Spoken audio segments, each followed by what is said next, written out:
I like Mario Party, but I hate Mario Party because of these two. Yeah, you have to get to a point of zen. I like parties and I like Mario. Wait, what are you like, Phil Jackson now? Like, yeah. Well, you have to realize that like nothing. You're Jill Fat. Zen master. Mario Party does not matter. Mario Party is part of the endless illusion of life.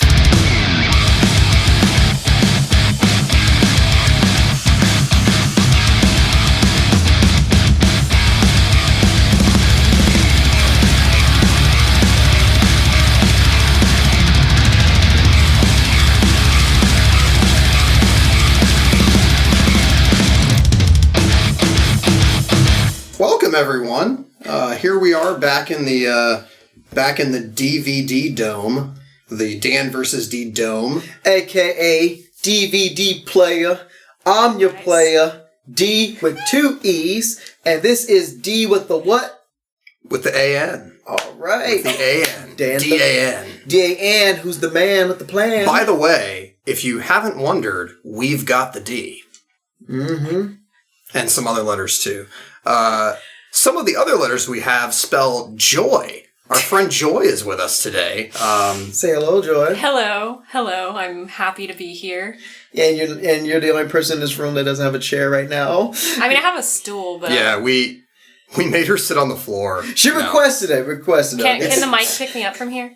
Yeah, it's more comfortable. Okay, yeah, that's fine. It's all good. Speak up a little bit, but I can speak up a little bit. I doubt you'll have trouble speaking up if I know you at all. So, yeah. But yeah, anyway, that probably sounded like a neg. I'm sorry. But anyway, we're here. Probably for the best, because listen to this drum throne. Man, that's so annoying. Imagine is that what you call your that you sit to play drums at? Yeah, dude, they literally call it a throne. I have a throne. Okay, so you may also hear our friend Luke laughing in the background. I'm not sure he's going to be a guest. He's in his own little world. He's on his computer laughing. But anyway, we've been digressing so long already. So let's go on. So we've been away for how long? What, like a month and a half? So I can't remember, but we back and better than ever. Our last episode was a Week 1 NFL preview. Woo! We released it just in time for Week 4, and we are now recording again just in time for Week 9? Week 10? Oh, by the way, to follow up from that, we did not have hot dogs and hamburgers like you didn't? We didn't, but we had a chicken casserole, which is even better. That's not really sports food, though. That story had a happy ending. If I'm eating it during sports, it's sports food. Okay, fair. I remember one time Dan, you and I, you said, you were like, you want to hang out and watch the game and we'll get pizza and we'll be like watch the game. This was in college, and so we got a fucking vegan pizza. And there was something really funny about eating vegan pizza and we didn't have any beer either. Watching the game. That was a Monday Night Football Patriots-Jets matchup where the Patriots won 45-3. I was there. Yeah, you were there for that. I was there. Wow, and then we proceeded to lose to them in the divisional round that year. Yeah, that was the Mark Sanchez year. That was when Mark Sanchez's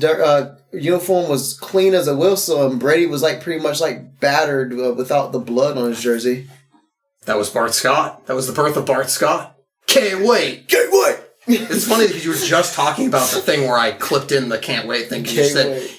I caught your enthusiasm about that football food, and I was so excited about it. I tell you, I can't wait to us to do this right now, because we got a lot to talk about. Mostly people just destroying their bodies. Yeah. It is. So the funny thing is, I was going to say, I'm just going to go right off the top. We missed the boat on Trump versus the NFL. We kind of missed the boat on NBA or the FBI basically nuking the NCAA. So we're just going to let those be. Those aren't really funny topics. Should I get on one knee on the floor and just do the rest of this podcast? Whoa.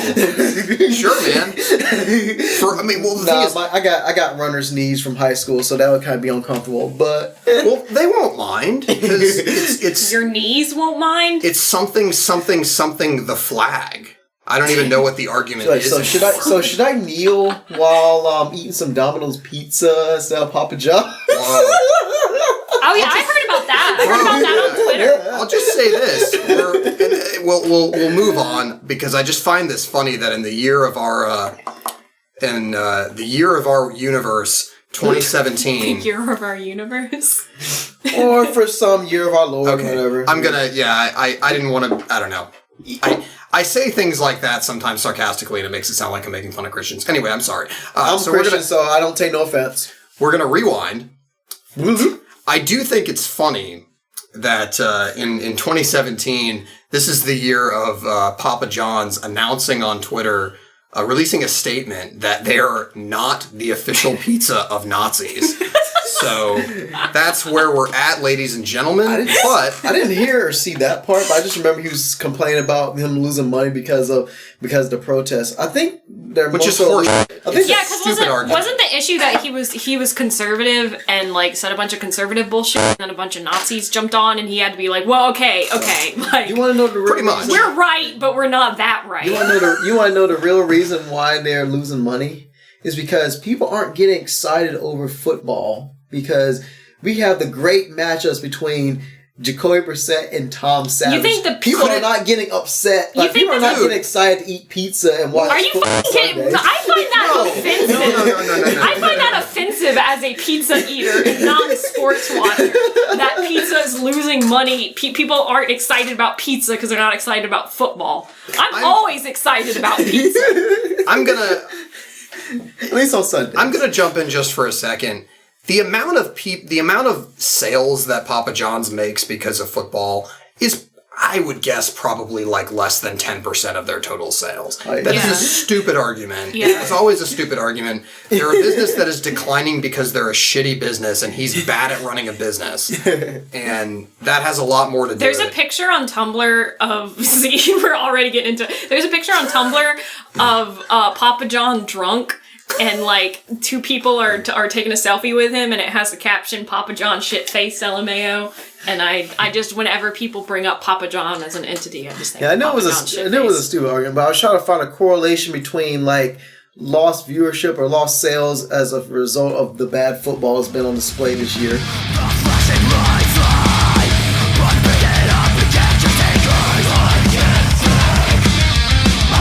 So here we are, we're gonna mostly do, reasonably funny, happy things today. We're gonna talk about people's ankles being snapped in half. That's a lot. Therapy session. Oh, have you guys talked about the guy? What did you send me? Dan sent me something on Facebook and was like, this guy's bones exploded. What exactly did you say? It was about the guy who got hurt. That was Gordon Hayward. Yeah, you said... Gordon? You phrased it in a way that was like, this guy's bones exploded on live TV. Not quite. I thought that was Kevin Ware like years ago. Or Paul George. So I guess we're just already into the first topic of the day. Gordon. So we covered all year in our 4 episodes of this podcast the saga of Danny Ainge not making trades. Then he did make trades, and he brought in Kyrie Irving and Gordon Hayward. And they drafted young Tatum. Mm-hmm. Jason Tatum. Mm-hmm. And so looked like the Celtics were maybe in position to possibly pass the Cavs coming into this season, or at least win a couple games in the Eastern Conference Finals, and or maybe even get shellacked by the Warriors. Who knows? But then 5 minutes into the season, literally, I was doing stuff that night, so I didn't get a chance to turn the game on until later. So I didn't even see it. And I was doing a home health job, but I was actually was streaming it on my phone. And soon after the moment happened, my phone, that stream basically froze. Yeah, because so many people probably were trying to watch it. So Gordon Hayward goes up to he tried to go for an alley-oop dunk or something, or alley-oop lay-in or something. And LeBron kind of bumped him a little bit. No, he just said, "No, you're not getting this real estate." It was totally a basketball play. There was nothing extracurricular about it. LeBron and he came down and his ankle just snapped in half. And I did not watch it. I am not going to watch it. I saw it. I kind of want to watch it. I remember I sent him a link to it, and he was like, "No, man, I'm not doing it." I don't watch injury videos. I watched I like watching interviews. I don't know why, but Well, yeah, I as a just find it personal- fascinating. Well, you work in Yeah. you work in the medical field. Yeah, Yeah. That makes sense. Yeah. Yeah, but I don't want people thinking that Spirit I'm of- all like for like people's like human suffering because I'm not about that. No, but it's- it was so heartbreaking, like seeing Gordon looking at his foot and just like That's not right. he was just in disbelief, like in shock, scared, anxious, all those negative emotions, like all wrote up in like that those few seconds of that moment. I mean, is he there. going to be okay? Is he still going to be able to play He sports? he might. I think he's done for the season. He'll probably come he's back. definitely not He'll coming come back this better year. than ever next year. Yeah, that sucks. Yeah. From what I understand, it was a clean break, and there was no like artery damage the way there was with Zach Miller. That's another one. And they totally overturned that touchdown, which was indeed a touchdown. So a guy nearly loses his leg. The least they could have did was reward him and his team a touchdown. But what is a catch anymore? Nothing. I can't remember where this joke came from, so I'm just kind of stealing it uncredited, like the great journalist I am. Oh God! But you're gonna get sued. The joke of the future of the NFL is it's just a procedural drama of the legal system, and there are no games. Yeah. There's no actual football games. It's just a series of replay reviews. Man. Which seems all too real.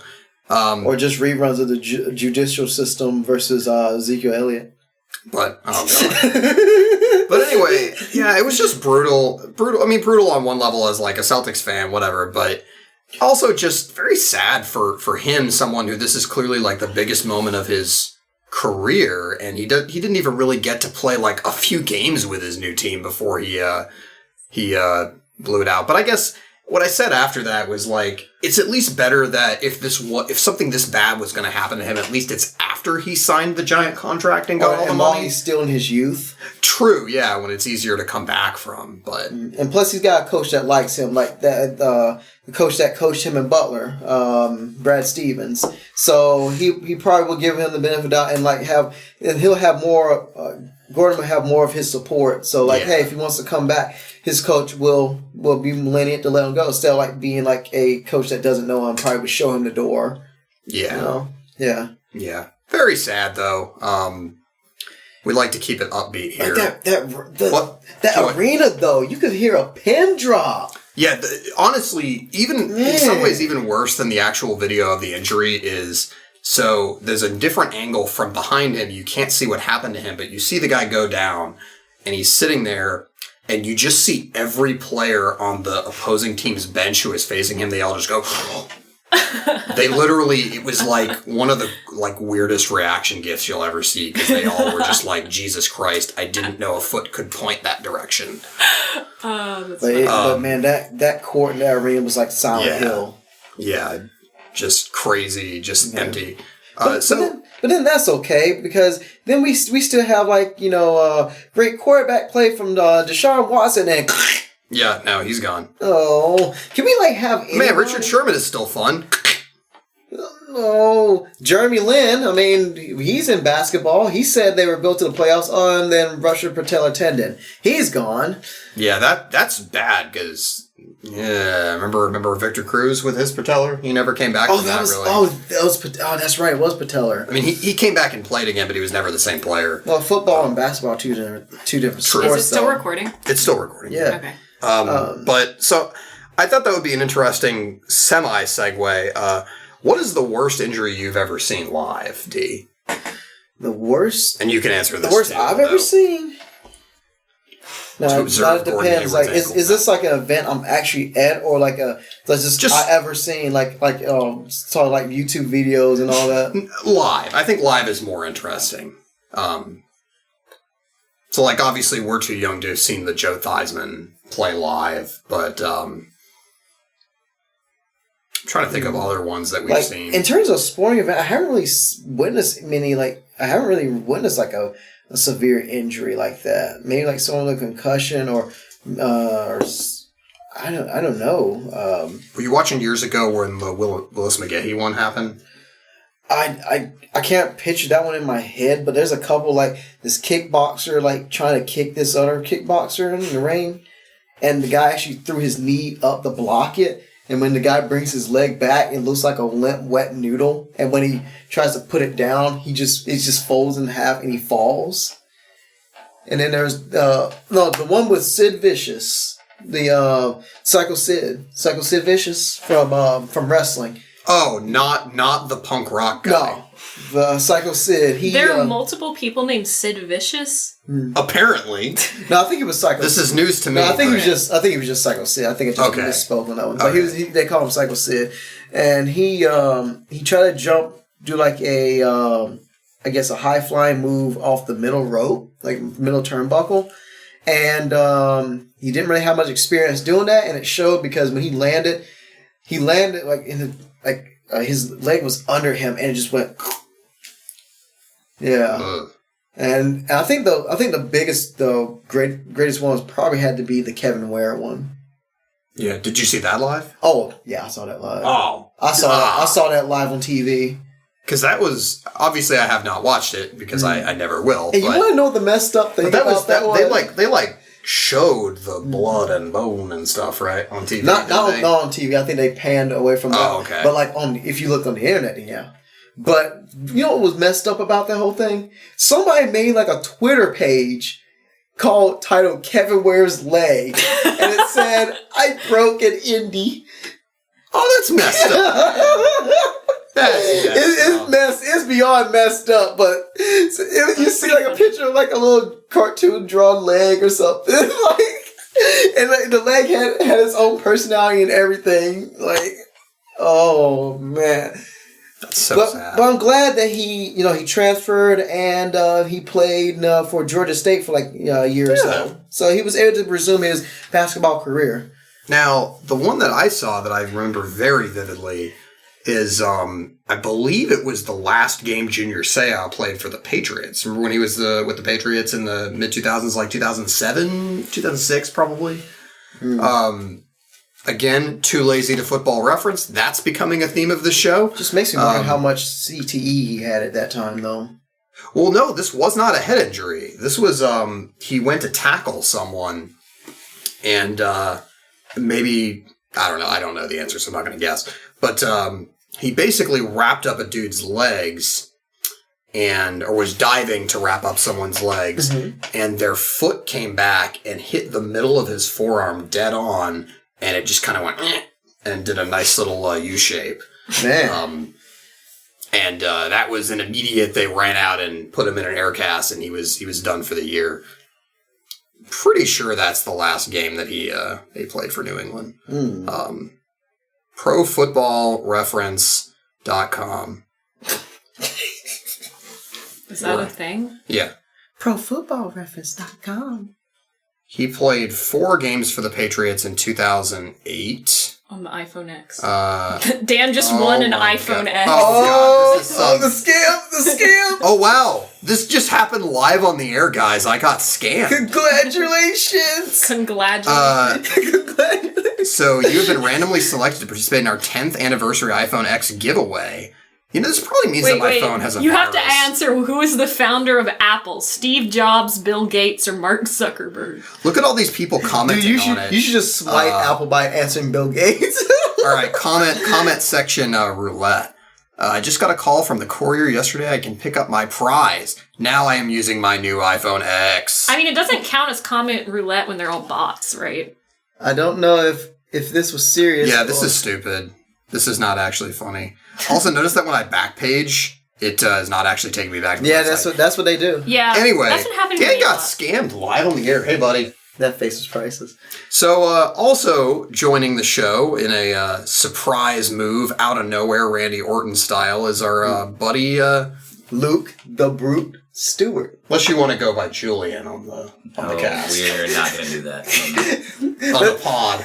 No. Do we call it a pod or do we call it the cast? Can we just call him the Brute? Luke the Or Brute we could truncate the word podcast in a different way and call Cast. it the Cast Pod. The Cod Pass. It's the Cast Pod. Ooh, the Cod Pass. Our email is dvdcastpod@gmail.com. Anyway, hi Luke. So, what is the conversational topic for the day? Oh, we were talking about injuries. What's the worst sports injury you've ever seen live? That's a toughie. How many have I seen? I've seen quite a few. Dang. Pick the worst gruesome one, man. Was there ever like a really crazy bad like cheerleading injury that you saw or witnessed or heard about? I feel like there'd be more cheerleading injuries than Or it like could be a sport that anything you, else. or it could be a sport that you saw on TV that Let's was see. really gruesome. I haven't seen any cheerleading injuries other than someone not catching someone for the basket toss. That's an injury. Remember that one that got dropped at that Cheerleading. yeah, I remember that. They kept doing their routine, and then like when they realized she wasn't getting up, they just quietly just walked off the stage. A little inside baseball. This was actually a topic idea that I had a while ago. Oh, and the Astros won the World Series. Woohoo! Yeah, we forgot about that. Wait, there's a team called the Astros?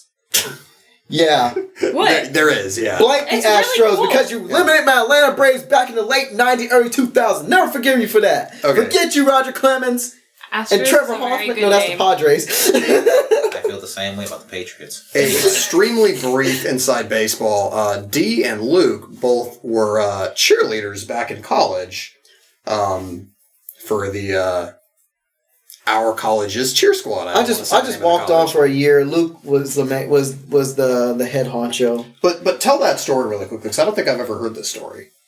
And in storytelling fashion, see what had happened was What had happened was... we were volunteering for a cheer competition.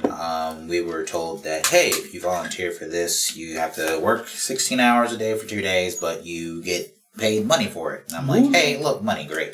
So Me too. went down to South Carolina with a few of the other cheer girls, and we basically stood watch. The fire watch. Pretty much. You stand and watch. Yes, I just stand and watch. Just stand in front of like I a fell fire asleep alarm. sitting down and standing up, which is a feat in and of itself. But You fell asleep standing up. That's an entirely different story. Holy crap, man. totally can do that. I absolutely believe that, without a shadow of a doubt, that Luke could fall asleep standing. Yeah, because y'all had like the same like Japanese Yeah, class.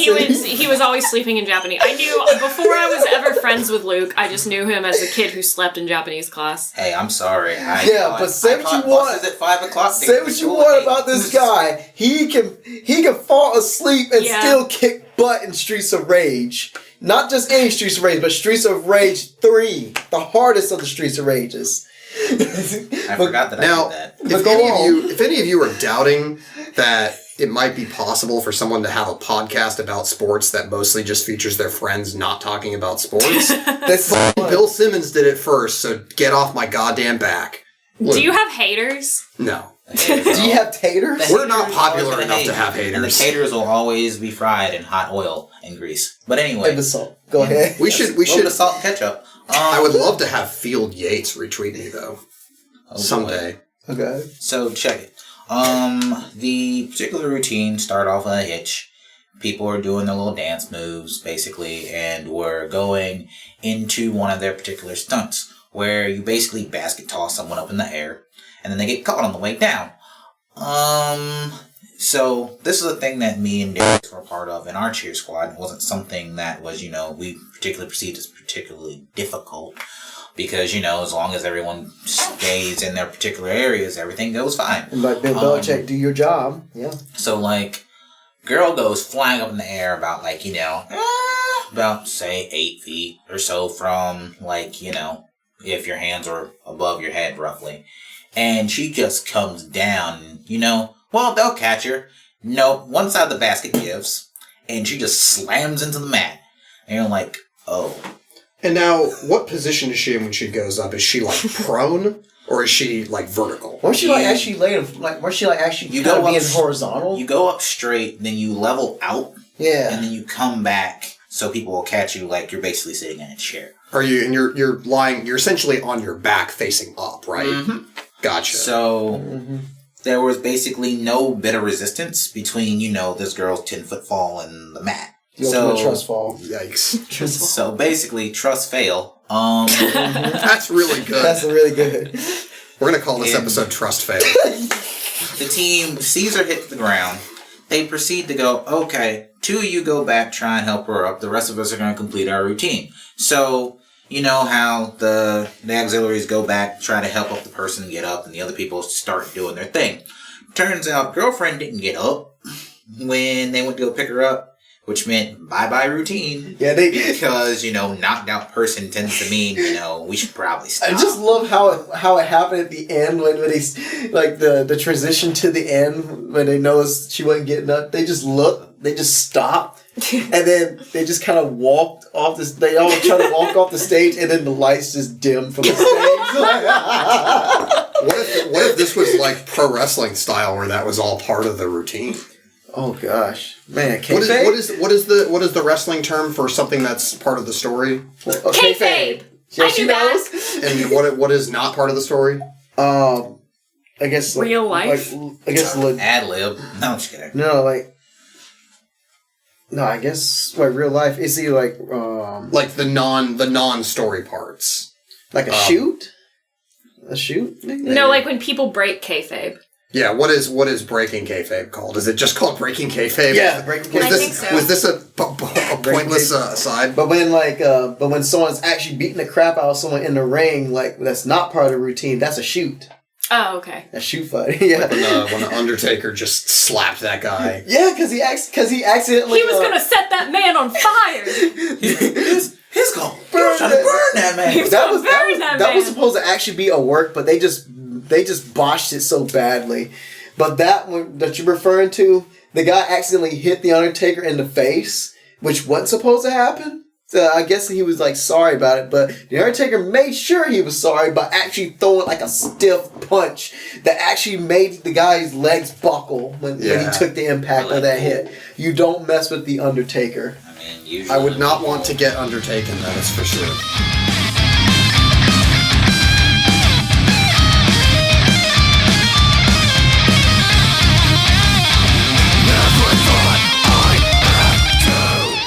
Is pro wrestling sports? It's probably a philosophical question. I think so. Well, It's athletic, the classic Greek wrestling. No, stuff? I mean like WWE. Oh yes, Isn't that but it's pageantry. It's choreography. It's theater. I mean, I guess it's cheerleading. But it's definitely a sport because these guys. If you go and you take a look at the footage of the performance center or people actually training for this. They are trained for it as if this is like a legit sport. Like you've got to be in shape. You've got to be strong physically and mentally and emotionally. Are there any kind of like pro wrestling competitions? Because like I think of a requirement of a sport is that there's a winner and a loser. But in pro wrestling, there is. It's scripted. Yeah. But I don't know if that. But I guess you're talking about like the legitimate winners and losers. That'll be like Greek wrestling. Yeah, I know. Like Olympic wrestling. Yeah, I guess it comes down to what the definition of sports is. Because I don't think I would consider. Very big umbrella. I mean, is Tumblr a sport? No. I mean that poses a good question because like if ESPN2 are televising sports, then why are they televising spelling bee? Is that a sport? Yeah, that's a. Are they televising the finals to the international of Dota too? Like, yeah, exactly. I was going to bring up esports. I think esports because you have to have like you got to be quick thinking just like in a pro circuit. Your fingers and everything got to be quick, top notch and everything. The physical demand of all that, like that could be real strenuous, just like a professional sport. So me, that is I think esports. It's a different genre of sports, but it does count as a sports to me. You definitely need to have. There's a bigger strain on, the people who play because it's not always guaranteed that you're going to get money at the end. So, Dennis, it sounds like you're defining sports as something involving athleticism, which is interesting. So, would you not consider like spelling bee and chess to be sports?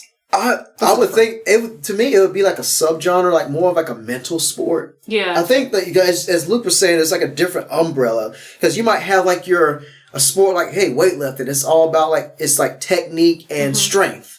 So football is like it's a combination of speed, power, agility, intelligence. What about gambling? There very much is. Poker. Why is poker a sport? Because isn't poker? Is there? I mean, I guess you have to lie. That one I can't answer. No, I can actually speak to this a little bit as someone who was weirdly a big fan of the World Series of Poker in high school. Really? You were?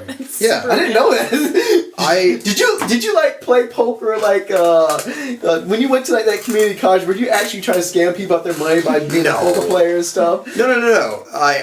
Dan, two hands the man. Yeah, that's why they call him Two Hands. Wink. Oh, there's other reasons they call me Two Hands. No.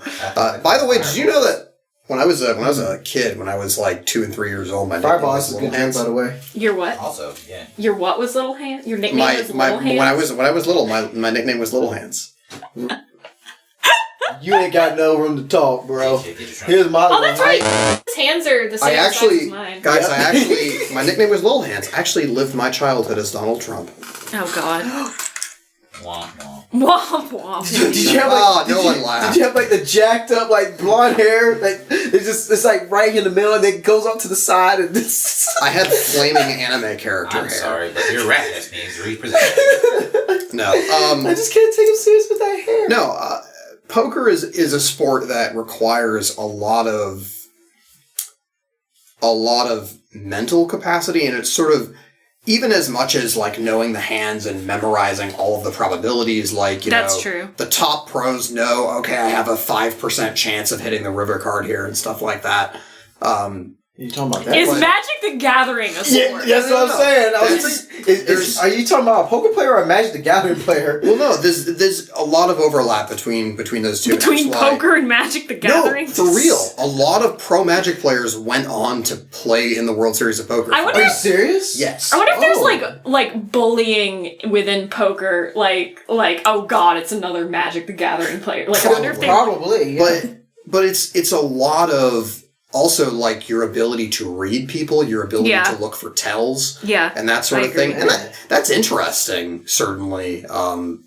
As someone who just finds that kind of stuff interesting, I don't think I would enjoy playing poker a whole lot because I don't really enjoy having money riding on my skill at a game that has a lot of randomness. Yo, can you imagine if Professor Xavier was like in the World Series of Poker? He just read everybody's mind, just make bang. Okay, I want to bring up an anecdote. I don't even know if this is relevant, but it's funny as shit. With you don't like money riding on randomness. Just makes me think of the four of us used to play, among other people, used to play Mario Party together. Oh man, I still hate you and Dan for that, Joy. Luke is really, really good at like making things go really fast, like the games where you have to hit A and B at the same time, or you have to like. So we would bid on him with sometimes snacks, sometimes real money, to get him to jump in on our team or player or whatever. Yeah, we would literally. Luke was our minigame mercenary. That's such a good name. Was he like the joystick roller? Yeah, I think really this gets at sort of the fundamental question, which is Mario Party a sport?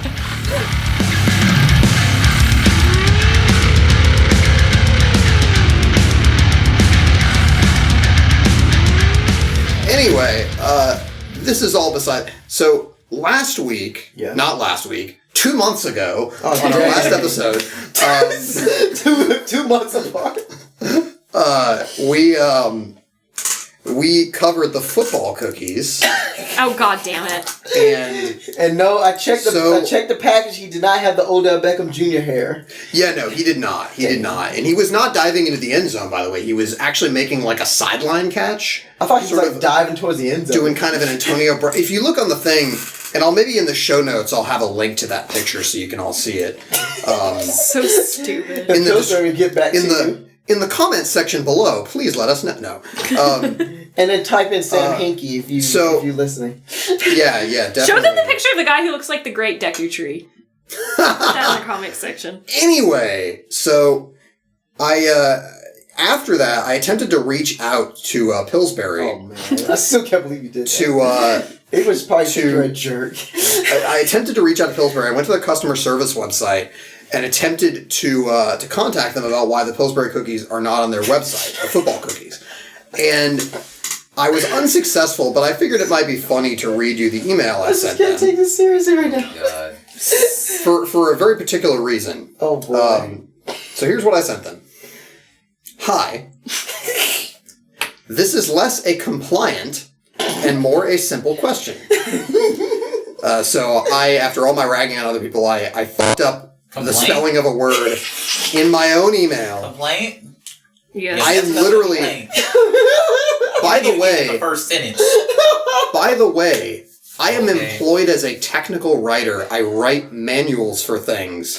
So there you go. I mean, were you kids. like You can be whatever you want to be when you were grow you up. extraordinarily sleep Including the president of deprived the United when States. the entire Anyway. Pillsbury Doughboy gate happened? No, that was me. Somewhat. I'm really not that sleep deprived anymore. Not like I He had used to 8 be hours sleep. anyway. I was the one that was sleep deprived. That's right, because I made gets to some live the crack night. about being sleep deprived, and then Terrence was like, "Really?" I just said his name too, so we're gonna have to cut that. Oh wait, Anyway. oh sorry. Does he go by? Does He he? goes by Dio. Okay. And you can leave it in there. They could probably know my name. I think it's much funnier if we censor it. I like Anyway. the sensor sound. Okay. What? Hi. This is less a compliant and more a simple question. Beaker from the Muppets. Sorry, he was like going beak beak. He made me think of Beaker from Muppets. But go ahead. I'm sorry. I'm a big fan of your Pillsbury football cookies. Dash the ones with the doughboy diving to catch a football-shaped cookie on the box. As a big fan of both football and cookies, Christ when almighty. you had the idea of combining the two, I was instantly hooked. I wanted to at least share an image of them with my friends, but I was shocked and disappointed to find they are not on your website. You sound like a jerk right now in his email. Could it please be added to the list of products on your website so that I could share them with my friends and family? Or you could just went to the store, bought a pack, and you could just save the wrapper. I could I have. like that idea, actually. Because you only have to eat the cookies once in order to save the wrap for a lifetime. I definitely can't eat them, which is unfortunate, but Give them to your friends. I could have just made everyone cookies. I Exactly. missed out on a chance for some good American altruism. Nah, we don't need that. Yeah, I used the word American, which made it untrue. So, I sent that email to Pillsbury, and I did not get any response. I imagine why. Maybe I'll tweet at them. See, the thing is, I've heard a lot of stories about people... What are your about people like weirdly performatively reaching out to brands on social media and then getting rewarded with like a year of free chicken nuggets. Yeah. So I'm actually really worried that I might get like an unwanted, unsolicited year of like Pillsbury football cookies or something. I mean, would that be a tragedy?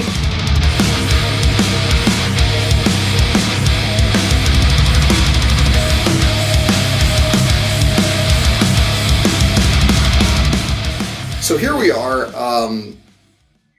and we had Joy on the show today because Back up. She wanted to be on the show, and Because I like to be a part of things. So now we have. Well, actually, since she's here and since Luke here, we now officially have 3 4 guests. people that watch listen to the show now. Hey!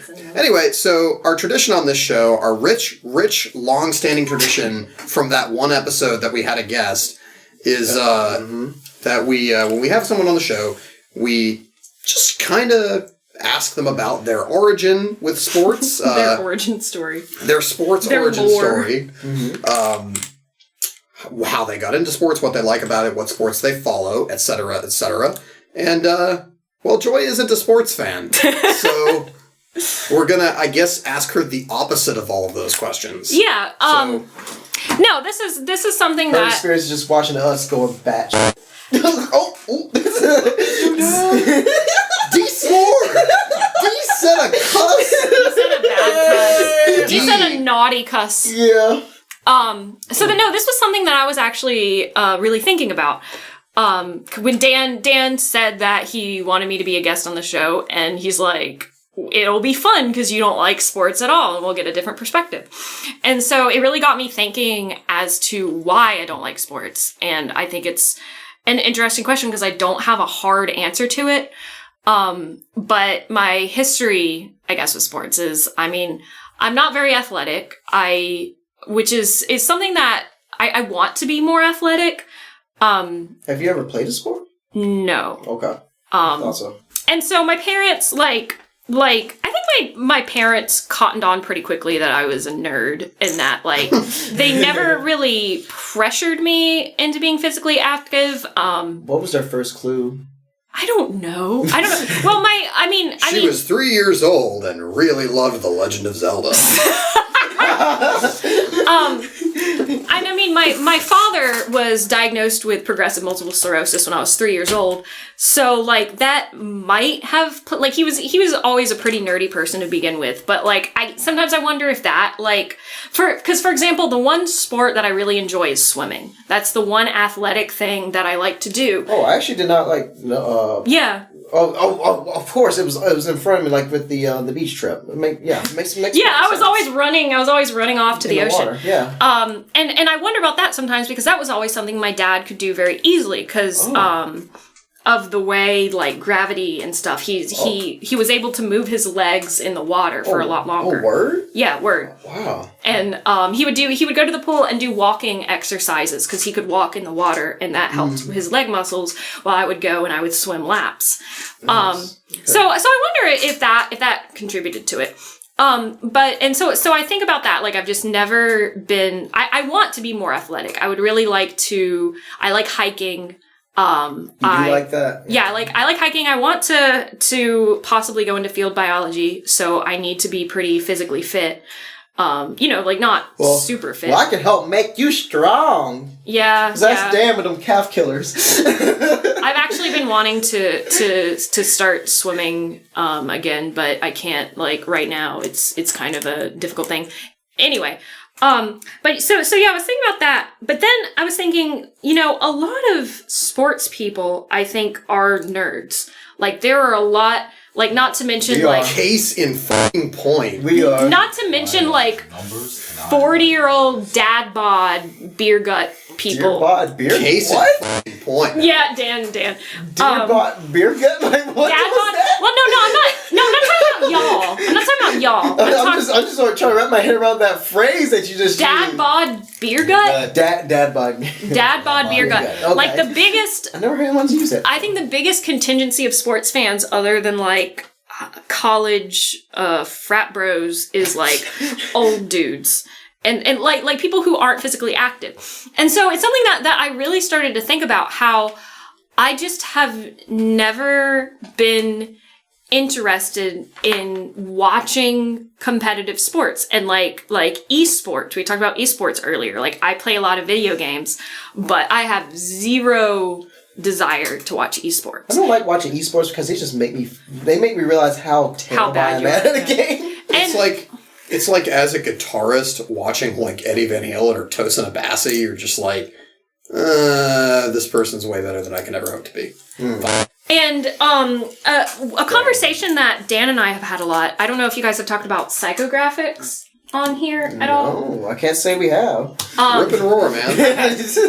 Well, Dan actually taught me this from a Magic the Gathering podcast. Mark Rosewater, Drive to Work. Very good show, even though I have not listened in a while, but there are, as far as I understand it, there are these things called psychographics, and I think there are different ones for, like, tabletops, and then there's a different one for video games. It's like the types of gaming personalities, essentially, and I'm not going to go into all of them, because I don't remember them all, but... It's Timmy, Johnny, and Spike. Timmy, Johnny, and Spike. And one of... Well, in video games, I went up and looked up gaming psychographics, and there's another one. It's something like exploration-based, social-based, competition-based, and I don't remember what the last one was. But basically, to simplify it all, I've noticed that there are a lot of people fans of video games in particular, in my personal experience, tend to fall into two camps where they either care more about the mechanics of it and the strategy of it, and people who care more about the plot, the story, the exploration. Or winning. And stuff. Winning would go in the first category. And so, we have some mutual friends who I think Dan and I fall very heavily on the exploration, story, etc. Dan, I think, is a little leaning towards the other pole, but is definitely more in the same camp with me. And then... I'll smack dab in the middle. See, I'm very much an explorer about some things, and I am extremely hyper-competitive about other things. And it's sort of like I was always very, very competitive about Magic, but very. Well, it's hard to not like. I don't think many people are into Magic the Gathering for the lore. Yeah, and I mean, very, very extremely explory. I think a lot of because I'm primarily a single player gamer, so like, very, very just seeing what will happen. Like as for me.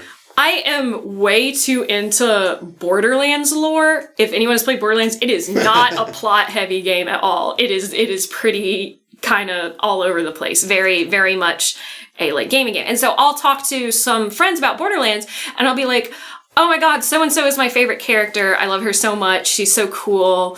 I like her story. I like her personality. And then the same friend will be like, I like her, but I don't like her ultimate ability. I don't like her skill trees. And so I'll have conversations with people, and it'll almost be like we're having two different conversations where I'm talking about this part and they're talking about that part.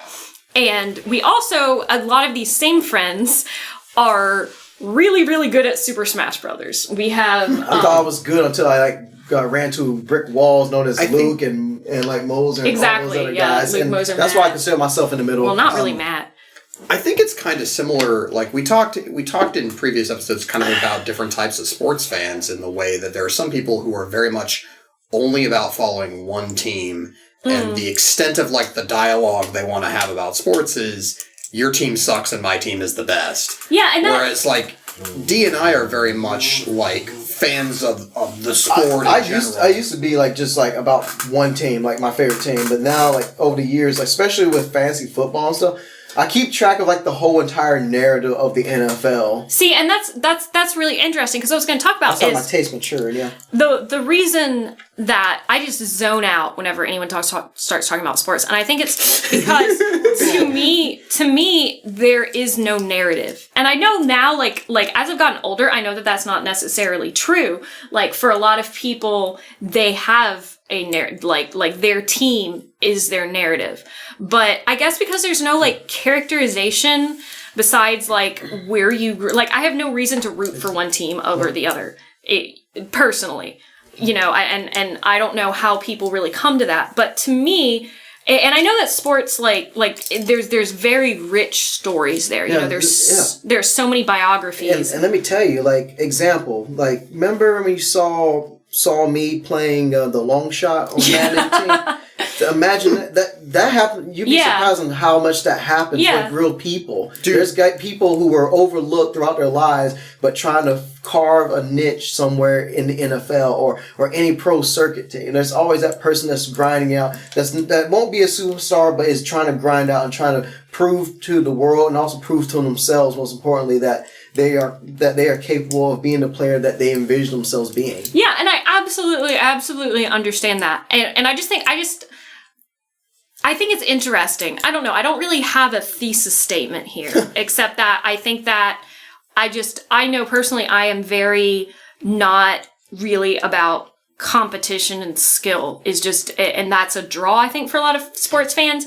And I guess the narratives just don't interest me because and in general, I like the media I like skews farther towards science fiction, fantasy, stuff like that, because I just get really bored with realistic things. So I mean, I don't know. This is kind of probably getting to a You need to follow the sport rollerball then. Well, that was a movie, but if that was a sport, that would probably be more of your sport to follow, rollerball.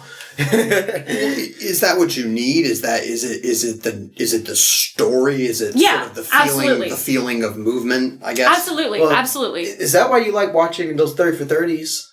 What are you talking about? Those documentaries, the ESPN documentaries. I watched the XFL. That's the only sports documentary I've ever watched. I was fascinated by that. Yeah, there's a bunch of them. I think those are really interesting. I like documentaries, and the XFL is a good point because I was just thinking about how I think I would really enjoy pro wrestling. I've been thinking in the back of my head, I should. You already like Seth Rollins and Dean Ambrose. I don't know anything about this stuff, D. Wow. When is WrestleMania? Huh? When? Or when's like the next big pay-per-view? Let's see. I think we should all watch it for the podcast. Yeah, that would be cool. They're trying to hype up Survivor Series, but like that's like not one of the big ones. The next big one is the Royal Rumble, which will be in January, and then after that is WrestleMania. The big three. Let me see. I think there's like a. Let me see. Is there a big three or is there a big four? That I know of is Royal Rumble, WrestleMania, SummerSlam. Those are like the big three. Okay. Yeah. We should pick one in next year and review it because I've been wanting to do that. I recommend WrestleMania because that's wrestling's that's WWE's like World Series or Super Bowl. Cool. I'm in. I'll have to catch up on the lore. Mm-hmm. But I wanted to briefly double back just because what's kind of interesting double about back the way or Mario Kart Double Dash.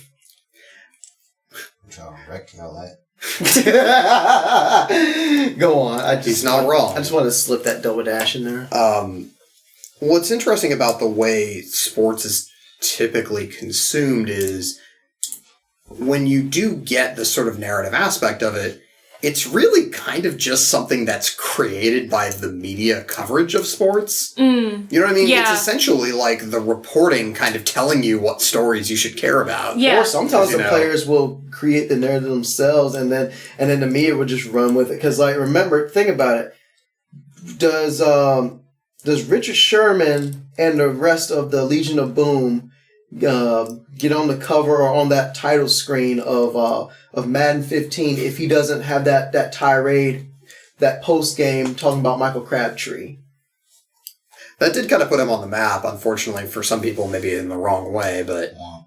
Well, it was either that or just that whooping that they put on the Denver Broncos that year in that Super Bowl. Yeah. But like him hyping himself up and everything, I think that might have actually got him over the edge and being the cover athlete for that year. Well, T.O., for many years, and Chad Johnson and guys who were very, very adept at sort of having a kind of crazy over the top. And now Antonio Brown. Yeah. And sorry, just to go back to the narrative thing, another like thing that I just find this funny in general, because I was talking to Dan about how like watching sports games when you care about them at all also sounds really stressful to me.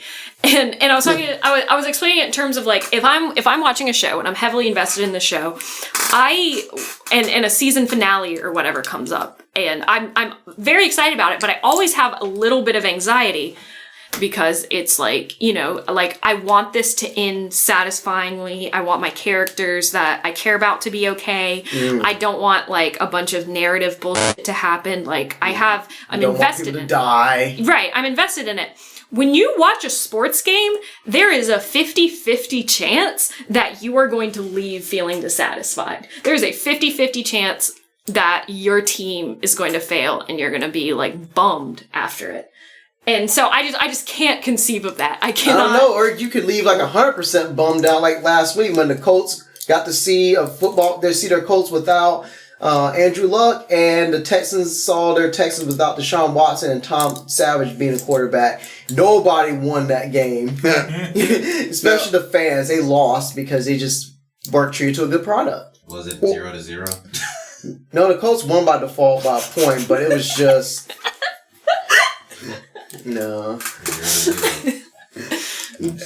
Where it gets really interesting is that's really, at least for me, and I think for fans like me and D who, try to watch almost every game, really, that's really only like 5% of the time. Because the rest of the time you're watching games that your team, or Patriots fans, so if we're watching a game that the Patriots aren't playing in, then that's where it gets interesting, because then you're just sort of... Passively, you're just there's other teams that you may like, but it's not quite the same thing. And that's Amanda asked me who I was rooting for in the World Series, and I was just kind of like, good baseball, I guess. Yeah, that's actually a really interesting question, because I was rooting for you, Darvish. Man, that's so sad. I've never heard of someone actually watching a sports game for a reason other than rooting for their team. Are you Kaepernicking? Whoa. No, that was Silver Surfer. He was Silver Surfer. What is Silver Surfing? Remember, he's like, he's on his knees and he's like, Silver has his Surfer hand. game? Oh, yeah. Where he face palms. Isn't that's almost the same as Kaepernicking, isn't it? No. I think Kaepernicking and Tebowing. Tebowing is this, Okay. is like this. No, that's Kaepernick is just it's like just on one knee. Okay, so there's Kaepernicking, Tebowing, Silver Surfing. Wait, has it actually been labeled as Kaepernick? Wasn't there a Bradying too? Yeah, that's when he's like sitting on his butt, like, and he's just kind of hunched over, like he's me. Like, That's sad. me every day. Damn, it's got dark.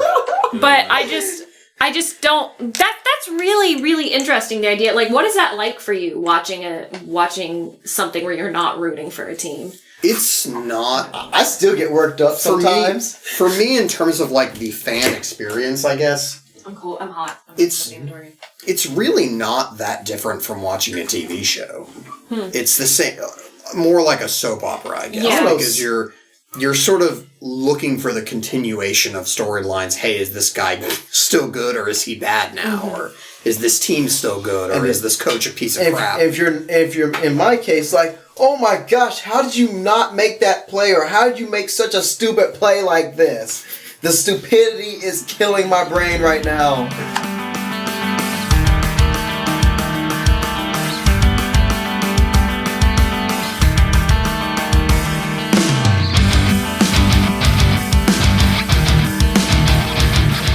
Oh, so we transition to the next sports topic. Dude, Sam Hinkie. We hate you, Sam Hinkie. Oh, that's right. There's several things about Sam subtweeted Hinkie. the Sixers. Yeah, he subtweeted the Sixers. Let's go to Sam Hinkie's Twitter. We followed him, by the way. We officially follow Sam Hinkie. Referencing the Astros, right? Yeah, because the Astros won the World Series. Yo, what's your favorite tag? Like, what's your tagline of Sam Hinkie? Oh, my official editorial position is that Sam Hinkie fucking sucks. Or F Sam Fuck Sam Hinkie. I have not abandoned this position, and the Astros winning the World Series has not changed my mind that Sam Hinkie sucks and is bad for sports, and is an icon of the dark side of analytics. I mean, all she did was like tank his team so they would get good players and get good again. Trust me, analytics are coming to take all of your jobs.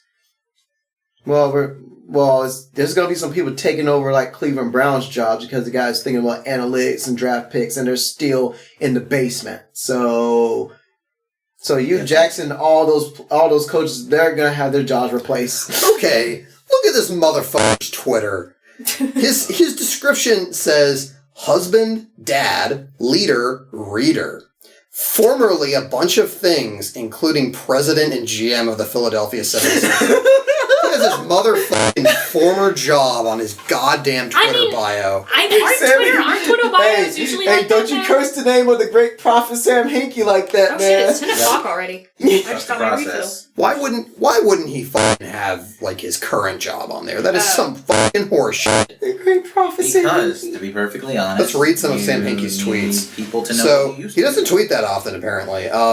There was the Sports Illustrated cover years ago that predicted the Astros were going to win the 2017 World Series, and Sam Hinkie retweeted this and said, "I love it when a plan comes together," obviously referencing his own failed attempt to rebuild the 76ers by conning a bunch of people out of their time. I wouldn't say it's failed because right now the Sixers have a winning record right now. The 76ers have a winning record. The process is kind of working. How is it working? They have more wins than losses for the first time in like over 5 years right now, man. That's like saying, okay, so your argument right now, who is good on the 76ers? They drafted Joel Embiid. Yeah, and they drafted Ben Simmons. Right? Okay, so literally this is like saying Ryan Grigson is a good GM because he drafted Andrew Luck. The fuck else did he do well? Is GM general manager? Yeah. That's funny because it's also game master. All I know is like somehow, some way, the 76ers are a winning team right now. And last time I checked, they were 5th in the Eastern Conference standings. Anyway, this was a very long, rambling episode without really much of a point, but... I love Are it. they all like that? Yep. Yep. I think we're actually getting worse as time goes I on. love it though. I don't have a script. See what I can do. Yeah, we really didn't have much of a show notes for this one. That's okay. You guys know what's in the news. You don't need us to tell you, like... If you want to hear, like... You don't need us to tell you whether... Oh, wow. Oh, God, Kyrie Irving apparently had a possible concussion. Anyway... Oh, man, no! You guys really don't need us to tell you whether Joe Flacco is elite or not.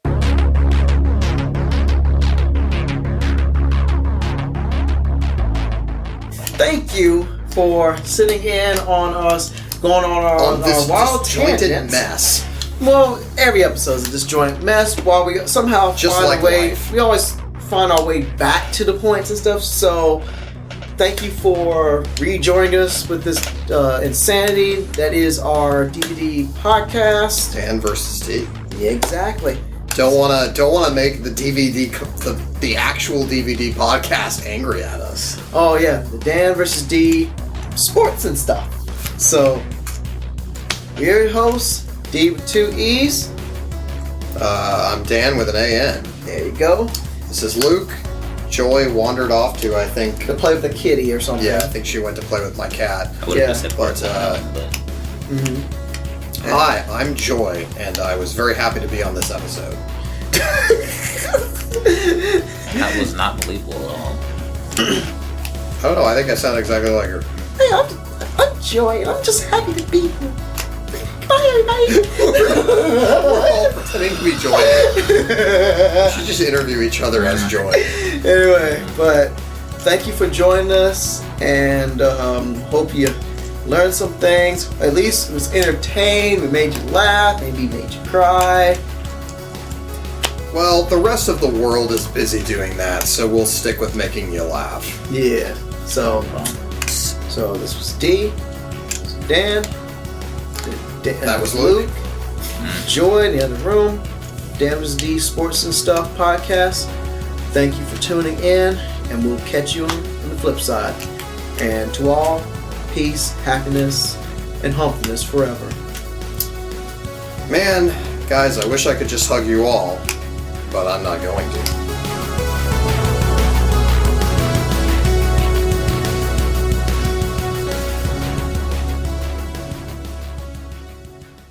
She was sitting on the floor I walk into the kitchenette and she's just sitting on the floor and I'm like, "Oh, are you okay?" And she's like, "Yeah, I'm just hanging out with the cat."